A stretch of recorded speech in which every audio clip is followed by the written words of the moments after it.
Hola, les damos la bienvenida a un nuevo análisis a fondo. La misión de nuestra exploración de hoy es, la verdad, verdaderamente alucinante. Vamos a desentrañar cómo la tecnología está redefiniendo por completo nuestra interacción con el espacio físico y la realidad misma. Así es, y lo haremos combinando campos que hasta hace poco parecían ciencia ficción pura. Hablamos de inteligencia artificial avanzada, la nueva frontera de la computación biológica y, muy especialmente, el enorme poder de la realidad aumentada y las comunidades virtuales independientes. Exacto. Para quienes nos escuchan y buscan entender exactamente hacia dónde va el mundo, pues prepárense para un viaje fascinante, porque hoy tenemos una montaña de documentos sobre la mesa. Sí, hemos revisado muchísima información para extraer lo más importante. Nuestra investigación de hoy se apoya en artículos académicos sobre inteligencia geoespacial y urbanismo, los detalles legislativos de la reciente Ley de Inteligencia Artificial de la Unión Europea, reportes sobre ética tecnológica de la Fundación Ceres y unos informes científicos que anuncian algo increíble. El fin de la era del silicio. Exactamente.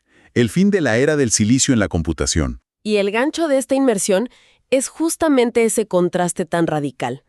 Pasaremos de hablar de computadoras que literalmente están hechas con células humanas cultivadas en laboratorios a analizar cómo el uso de la realidad aumentada y las comunidades virtuales independientes están permitiendo coordinar rescates en zonas de desastre. Y en tiempo real, superando a menudo la velocidad de las autoridades tradicionales. Totalmente. Todo esto nos obliga a cuestionarnos dónde termina realmente el mundo físico y dónde empieza el virtual. Así que bueno, vamos a desglosar todo esto. Empecemos por la velocidad a la que se está desarrollando el hardware y el software, porque es un ritmo tan vertiginoso que figuras como Ray Kurzweil hablan abiertamente de la inminente singularidad tecnológica. Sí, el ritmo es brutal. De hecho, recordando un poco, en marzo de 2023 la situación fue tan acelerada que más de 1,000 expertos en tecnología pidieron una pausa de 6 meses en el desarrollo de IA. Ajá, porque sentían que las consecuencias ya no eran previsibles. ¿Qué es lo que está pasando exactamente en el núcleo de esta tecnología para generar tanto asombro y, francamente, tanto vértigo? Bueno, para entender esa preocupación, es fundamental hacer una distinción clara sobre qué tipo de inteligencia estamos creando. Por un lado, tenemos lo que se conoce como IA débil. Que es la que vemos en el día a día, ¿no? Exacto. Es la inteligencia diseñada para una tarea específica. O sea, jugar al ajedrez, mantener un chat de servicio al cliente, conducir un vehículo autónomo. Por muy impresionante que parezca, sigue siendo débil porque no sale de su carril. No improvisa fuera de su programación. Claro, no tiene conciencia de otras cosas. Así es.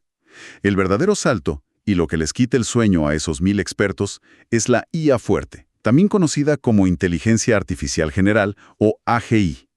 Hablamos de sistemas que emplean una creatividad similar a la humana para resolver problemas para los que nunca fueron programados. Y el motor actual de esta revolución es la IA generativa. Que utiliza métodos matemáticos increíblemente complejos para crear cosas nuevas desde cero. Sí. Al leer sobre cómo funcionan estos modelos generativos, queda clarísimo que no es magia, es pura matemática aplicada. Pero la duda que surge es cómo logran crear una imagen realista de la nada o componer un texto que parece escrito por un ser humano. Hay varias arquitecturas detrás de esto, pero destaquemos las más revolucionarias. Primero están los modelos de difusión. Funcionan de una manera muy particular. Imaginemos que tenemos una fotografía perfecta y empezamos a agregarle ruido estático. Ruido como el de los televisores antiguos cuando perdían la señal. Exactamente ese tipo de estática. Se le agrega ruido hasta que la imagen se destruye por completo y solo queda esa estática. El modelo de difusión aprende a hacer exactamente lo contrario. Toma puro ruido aleatorio y lo va limpiando, paso a paso, hasta revelar una imagen completamente nueva que nunca existió. ¡Wow! Es como esculpir a partir del caos. Es una gran analogía. Luego tenemos las redes generativas antagónicas, o GANs por sus siglas en inglés. Aquí pones a competir a dos inteligencias artificiales.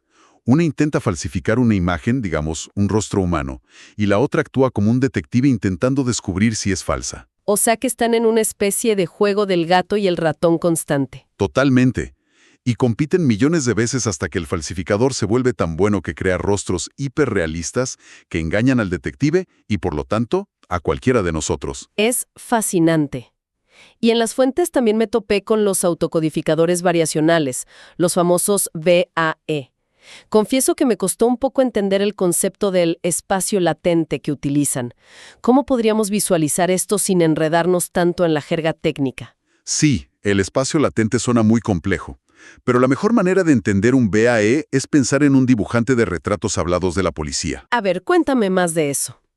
Bueno, el dibujante no memoriza cada píxel de cada rostro que ha visto en su vida. En cambio, aprende las relaciones fundamentales, la distancia entre los ojos, la forma de la mandíbula, la curvatura de la nariz. El espacio latente es exactamente eso, pero en matemáticas.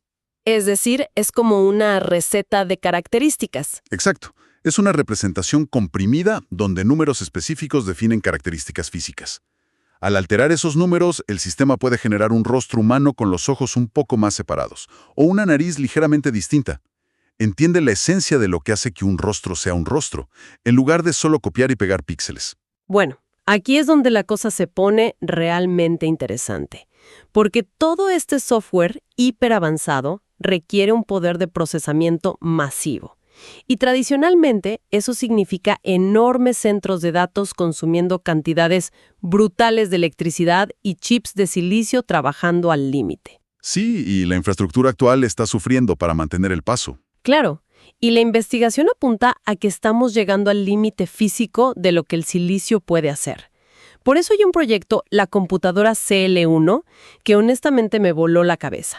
Ya no estamos hablando de transistores y cables metálicos.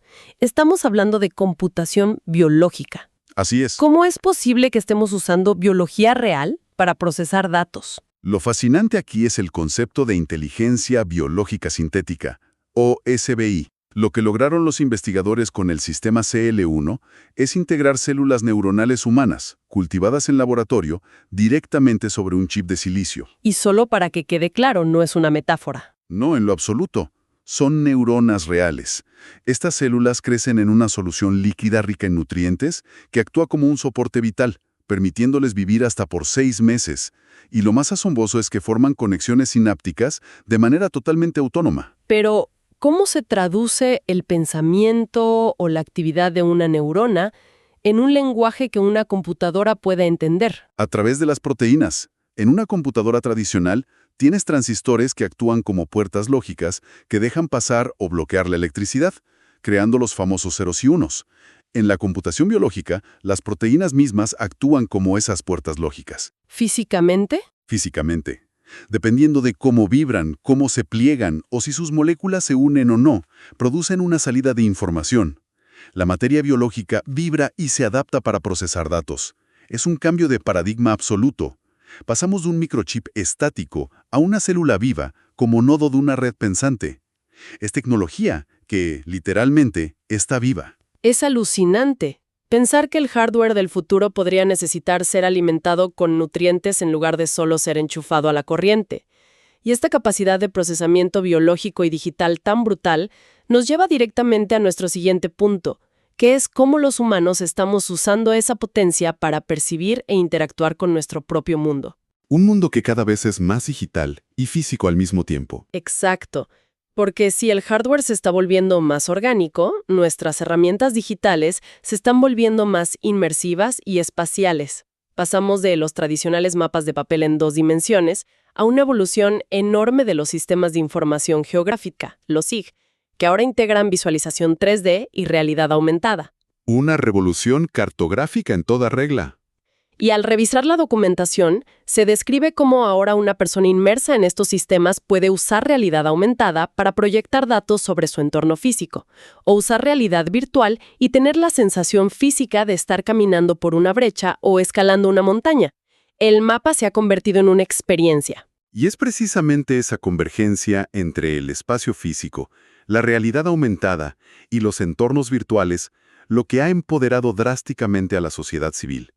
Hay un investigador clave en esto, Michael Goldchild, que acuñó un término perfecto para este fenómeno: la información geográfica de voluntarios, o BGI. ¿Y en qué consiste exactamente la BGI en la práctica? Básicamente, explica cómo el fenómeno del crowdsourcing, o la colaboración masiva, ha transformado a los ciudadanos comunes en sensores andantes. Hoy en día, cualquier persona con un teléfono celular, sin necesidad de tener un título en cartografía o topografía, está capturando datos de su entorno y compartiéndolos en la nube. Están construyendo comunidades virtuales independientes que mapean la realidad en tiempo real. Así es. Y no responden a ninguna agencia centralizada. Y las implicaciones de esto para salvar a vidas son enormes. Cuando uno revisa los casos de desastres globales, es cuando estas comunidades virtuales y el uso de mapas colaborativos realmente muestran su fuerza. Pensemos en el terremoto de Haití en 2010 o el de Nepal en 2015. Casos de estudio emblemáticos para la gestión de crisis. Sí.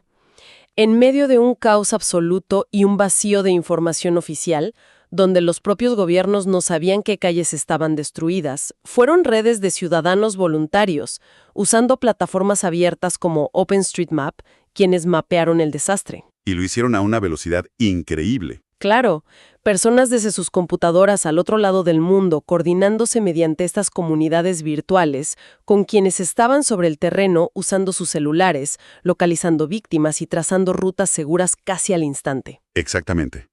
O el caso muy bien documentado de Verificado 19S en México, tras el fuerte sismo. Ese es un gran ejemplo de organización civil. Sin duda. Una enorme red de voluntarios organizó una respuesta inmediata utilizando herramientas comerciales como Google Maps para reportar derrumbes y necesidades de centros de acopio. Fue mucho más rápido y granular que cualquier respuesta oficial en las primeras horas críticas. Porque la información fluía directamente de la calle a la red virtual. Así es. Y no solo aplica a desastres masivos. Las investigaciones destacan iniciativas locales cotidianas como el Consejo Vecinal Roma, o COVE, en la Ciudad de México. Se trata de una comunidad que se organizó de manera virtual para mapear de forma independiente problemas de su vida diaria. Cosas como puntos de inseguridad, acumulación de basura, fallas de infraestructura. Exacto. Esto es la democratización total de la cartografía. Hacer mapas solía ser un monopolio exclusivo del Estado o de las instituciones militares, y ahora está en las manos de las comunidades virtuales independientes. Hay una frase en los estudios sociológicos sobre este tema que me parece reveladora y que valida todo este movimiento de mapeo colaborativo. Plantea que básicamente la inteligencia colectiva es estadísticamente superior. Sí, la premisa sociológica fundamental detrás de esto sostiene que la información obtenida por una muchedumbre de observadores tiene la probabilidad de estar más cerca de la verdad que la obtenida por un solo observador. Por muy experto que sea ese único observador. Exacto. No importa qué tan calificado sea. Miles de ojos reportando la realidad a través de plataformas de realidad aumentada y mapas virtuales generan un modelo mucho más preciso y actualizado del mundo físico. Y si conectamos esto con el panorama general, resulta muy interesante ver cómo reaccionan las instituciones tradicionales. Me imagino que intentan no quedarse atrás.